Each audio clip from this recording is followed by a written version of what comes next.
Poor Starbuck. Oh well. He still has Athena and Miriam and No Day and... On Battlestar Galactica, Starbuck, when he was a man, was the ladies' man of the show, the Mac, player, pimp.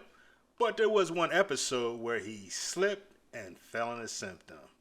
Before we get into it, fellas, hit that like button, smash that subscribe button. Let's get to it. As we know, Starbuck loved the ladies, but there was one he loved more than all the other honeys. Her name is Cassiopeia, the lovely lady you see on the screen right there. However, she is also the same one who pulled his simp card.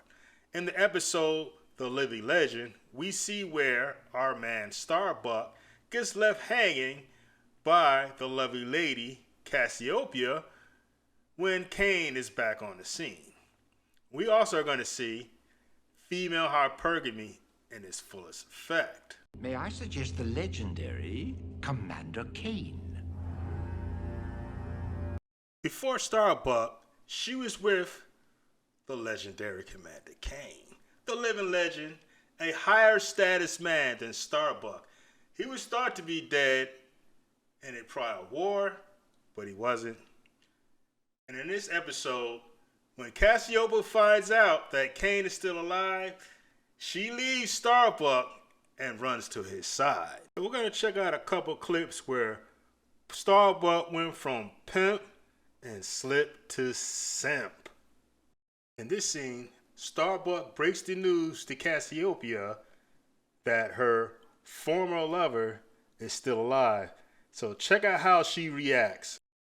Starbuck, who are we talking about? Commander Kane. Cassiopeia! So you see how she just bounced the moment he mentioned Kane was alive? She just had to get back to that higher status man. So in this next scene, Kane is putting his Mac down and Cassiopeia is just eating that stuff up. So let's check this out. I could be your daughter as well. You could be, but you aren't. Kane putting that work in on that young stuff. Dudes like young chicks. That's just the way it is.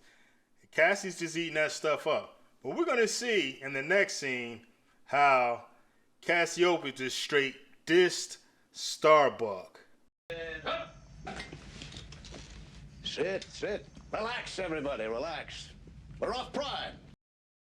So check her out. You see how she's being paraded around by Commander Kane. She's all happy and stuff.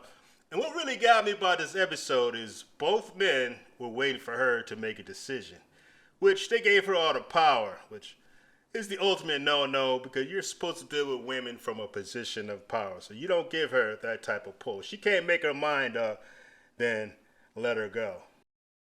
In this scene, Cassiopeia questions Kane about why is he going back to the Pegasus, and she wants to ride back in his shuttle. So let's check this out. I just heard you were returning to the Pegasus. That's right. I was hoping we would talk. And I've been hoping you'd say that. But now is just not the time, Cassie. Maybe I could ride over to the Pegasus in your shuttle. No. So you see through most of the episode, she's with Kane, spending time with Kane, walking around with Kane. Oh, Kane, I got to talk to you. Oh, maybe I should ride back on the shuttle and I have to talk to you. She's not even spending no time with Starbuck. Starbuck just got left. And the next scene is why Starbuck should have been like, yo, bitch, fuck you. So let's check this one out. Cassiopeia. I have to talk to you. Yeah, well, you picked a great time. We're getting ready to launch. Where are they sending Kane? I'm getting ready to jump into an inferno, and you want to talk to me about Kane? Straight disrespect. This is why when he told her that Kane was still alive and she walked away without saying anything, he should have been done with her right then and there. Because now she's so bold and she thinks she got it like that, she's going to ask him about the competition. Straight disrespect, man. That's why when they do that stuff, you leave them alone. If they can't make up their mind, oh, I don't know, maybe, leave him alone. I had this girlfriend back when I was in the 10th grade who was doing basically the same thing. You know, she'd go with me, she'd break up with me, go back to this other dude, break up with him, get back with me. Then she was talking to me, oh, I don't know, so-and-so wants me to get back with him. And I was like, you know what, go be with him. Just be with him. I'm not going to deal with that. Because I could tell she was getting off on that stuff. And that's what I learned the lesson. If they can't make up their minds, leave them alone. And the chick is divorced now anyway. I saw it on Facebook. In this scene, Cassiopeia informs Starbuck that she hasn't made a decision yet. And his punk ass is actually sitting there waiting on it. Oh, well, I'm going to give him some points on it. He did try to holler at Sheba in the mix. So he still was in the game, but he's still waiting on this chick because this is the one he really loves. And ultimately, he ended up with her. But let's check this scene out, and then we'll wrap it up. That doesn't mean that I've decided. Hey, I know that too. Everyone's entitled to a little confusion in their lives.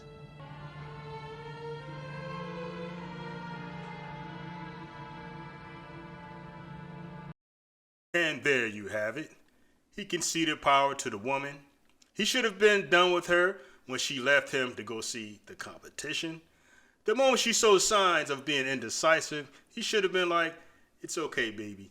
You go be with him. Always be cool. Don't get mad at the hunt. And he did keep his cool, so he gets points for that too. You saw how it played out. She spent most of her time with Kane, the higher status man. When Kane was gone, she went back to Starbuck. That's a sucker's deal.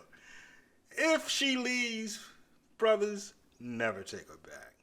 In conclusion, in this episode, Starbuck was a simp. So he's got to wear that one. So this is all in good fun. So I'm going to be doing more simping in the movies. I get a big kick out of it, the simp moments in film and TV. And we're going to leave it right there, fellas. We're going to wrap it up. Smash that like button. Smash that subscribe button.